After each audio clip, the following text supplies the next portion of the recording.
Famous story channel में आपका स्वागत है।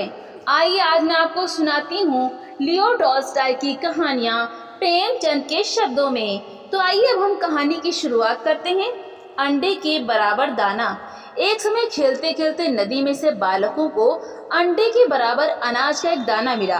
पास में एक राही जा रहा था। उसने एक आने में मोल लेकर उस दाने को किसी राजा के हाथ बेच डाला। राजा देखकर बड़ा चकित हुआ। सारे मंत्रियों को एकत्र करके पूछने लगा कि क्या क्या है। कोई न बता सका।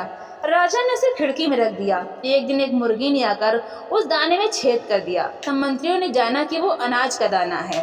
राजा ने अपने राज्य के समस्त विद्वानों को आज्ञा दी कि खोज लगाएं कि ऐसा दाना किस देश में उगता है। विद्वानों ने पुस्तकें छान मारी, कुछ पता न चला। उन्होंने आकर राजा से निवेदन किया कि महाराज, हमारी पुस्तकों में इस दाने की कहीं व्याख्या नहीं मिलती। किसी किसान को बुलाकर पूछना चाहिए।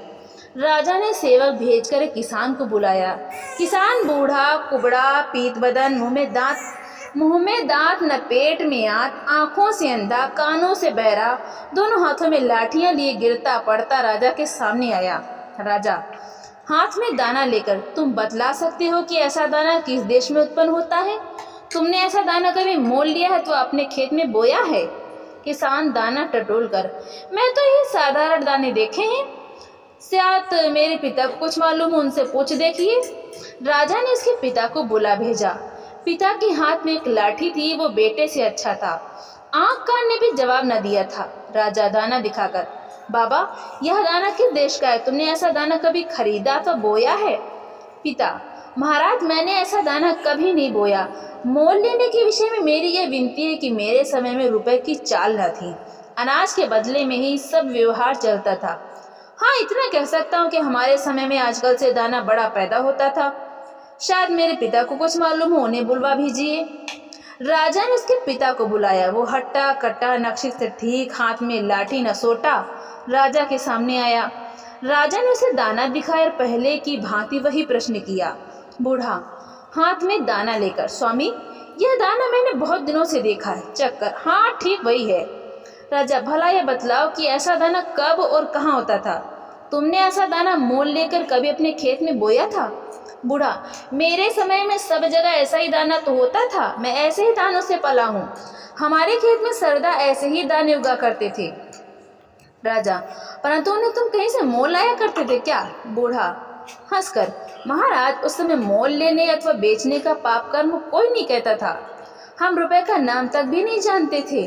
सबके पास काफी अनाज होता था। राजा, तुम्हारे खेत कहाँ थे? बूढ़ा, परमात्मा की पृथ्वी हमारे खेत थे। जो जहाँ चाहता था हल चला सकता था। धरती किसी एक आदमी की न थी। सब लोग अपने हाथों की कमाई से पेट भरते थे। राजा, अच्छा, पहले यह बतलाओ कि उस समय धरती ऐसा बड़ा दाना क्यों उत्पन्न करती थी, अब क्यों नहीं करती? दूसरे, तुम्हारा पोता 2 लाठियों के सहारे चलता है, तुम्हारा बेटा 1 लाठी के सहारे, और तुम बिना सहारे चलते हो। तुम्हारी आंखें अच्छी हैं, दांत एक भी नहीं टूटा, यह बात क्या है?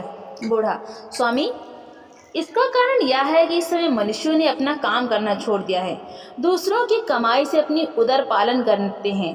प्राचीन समय में लोग परमात्मा की आज्ञा पालन करके अपने हाथों से प्राप्त हुई वस्तु को अपनी वस्तु समझते थे। दूसरों की कमाई पर हाथ नहीं बढ़ाते थे। तो दोस्तों, आपको ये कहानी कैसी लगी? लाइक करें, शेयर करें और कमेंट करके हमें ज़रूर बताएं। और इसी तरह की कहानियाँ सुनने के लिए हमारे चैनल को सब्सक्राइब करना बिल्कुल भी ना भूलें। तो मिलते हैं अगली नई कहानी के साथ। बहुत बहुत धन्यवाद।